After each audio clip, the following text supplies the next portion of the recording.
আজ ফের ভার্চুয়াল বৈঠক। অভিষেকের এসআইআর এর দ্বিতীয় পর্যায়ে শুনানি নিয়ে বৈঠকে যোগ দেবেন প্রায় 1,20,000 নেতাকর্মী। ভোট সহ একাধিক বিষয় নিয়ে দিশা ও নির্দেশ। আজ ফের ভার্চুয়াল বৈঠক করতে চলেছেন অভিষেক বন্দ্যোপাধ্যায়। ভোট সহ একাধিক বিষয় নিয়ে আজকে নির্দেশ দেওয়ার কথা তার।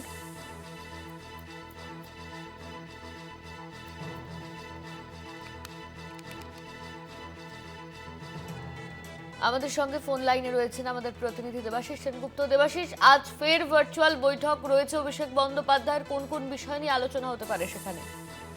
দেখো, প্রায় 1,20,000 এখনো পর্যন্ত যা পাওয়া খবর, প্রায় 1,20,000 নেতা কর্মী পদাধিকারীদের নিয়ে ভার্চুয়াল বৈঠক করবেন তৃণমূল কংগ্রেসের সর্বভারতীয় সাধারণ সম্পাদক অভিষেক বন্দ্যোপাধ্যায়।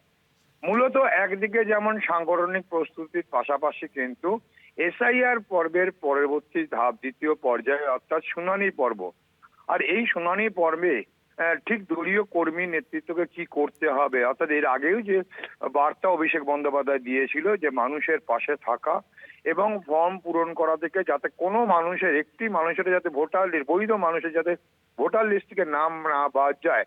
কেন এই ভোটার লিস্ট তৈরি করা নিয়ে একটা বড় চক্রান্তের কিন্তু ইঙ্গিত ইতিমধ্যেই দিয়েছে দলীয় নেতৃত্ব। এবং কেবল তাই নয়, বিজেপি বিরোধী সমস্ত দলগুলো কিন্তু এরকম একটা করেছে, তারা চক্রান্তর কিন্তু হদিশ তারা মনে করছে ভোটার লিস্ট, এবং বিজেপির অঙ্গুলিয়ানকে চলছে কিন্তু নির্বাচন কমিশন। এবং সেই জায়গা থেকে পশ্চিমবঙ্গে এসআইআর করা এবং পাশাপাশি বিরোধী রাজ্যগুলো, যেখানে বিজেপি বিরোধী রাজ্যগুলো আছে সেখানেই এসআইআর করার যে এই যে চেষ্টা। এবং এর পাশাপাশি প্রথম অর্ধেই যখন খসড়া ভোটার তালিকা পেশ করেছিল সেই সময় প্রায় 1,36,00,000 নাম সেখানে বাদ দিয়েছে। কিসের ভিত্তিতে সেই নাম বাদ দিয়েছে, কেন নাম বাদ দিয়েছে, কাদের নাম বাদ গেছে, তা যেমন জানতে চেয়েছেন অভিষেক বন্দ্যোপাধ্যায় নির্বাচন কমিশনের কাছাকাছি। পাশাপাশি বহু আগে থেকেই কিন্তু বিজেপি রাজ্যের শাসক দল, দেশের কেন্দ্রের শাসক দল বিজেপি এবং রাজ্যের বিরোধী দল বিজেপির নেতৃত্ব বারবার বলে আসছে পশ্চিমবঙ্গে নাকি 1 কোটিরও বেশি রোহিঙ্গা ঢুকে পড়েছে। অথচ দেখা যাচ্ছে যখন খসড়া তালিকা প্রকাশ হয়েছে, নির্বাচন কমিশন যে খসড়া তালিকা প্রকাশ করেছে সেখানে 58 লক্ষর মতো কিন্তু সেখানে নাম বাদ গিয়েছে। যদিও সেই নামের মধ্যে কিন্তু বহু নাম রয়েছে যে নামের ক্ষেত্রে কিন্তু বানান ভুল সহ বিভিন্ন কিন্তু বিষয় রয়েছে যা সেখান থেকে বাদ রয়েছে। এবং সেই জায়গায় দাঁড়িয়ে যে প্রশ্ন অভিষেক বন্দ্যোপাধ্যায় ছুড়ে দিয়েছেন, নির্বাচন কমিশনের দিকে জবাব চেয়েছেন, সে জবাব কিন্তু এখনো পর্যন্ত নির্বাচন কমিশন দিতে পারেনি। অর্থাৎ এর পিছনে কিসের ভিত্তিতে, কোন কারণে এই নামগুলো বাদ গেছে, আর কি করেই বা এই অল্প সময় খসড়া তালিকা প্রকাশ করার 1 ঘন্টার মধ্যেই সেই 1,36,00,000 নাম বাদ গেছে, যা কিন্তু জবাব এখনো পর্যন্ত নির্বাচন কমিশন দিতে পারেনি। অর্থাৎ বলা যেতেই পারে নির্বাচন কমিশনের বিরুদ্ধে যে অভিযোগ বিরোধী রাজনৈতিক দলগুলো করছে যে এর পিছনে একটা ষড়যন্ত্র আছে, তা কিন্তু আস্তে আস্তে তা কিন্তু বাস্তবে পরিণত হচ্ছে। এবং সেই জায়গা থেকেই এই শুনানি পর্বে যাতে কিভাবে শুনানির পাশে মানুষের পাশে থাকা এবং বিভিন্নভাবে চেষ্টা করা হচ্ছে বৈধ ভোটারদের বাদ দেওয়ার ক্ষেত্রে।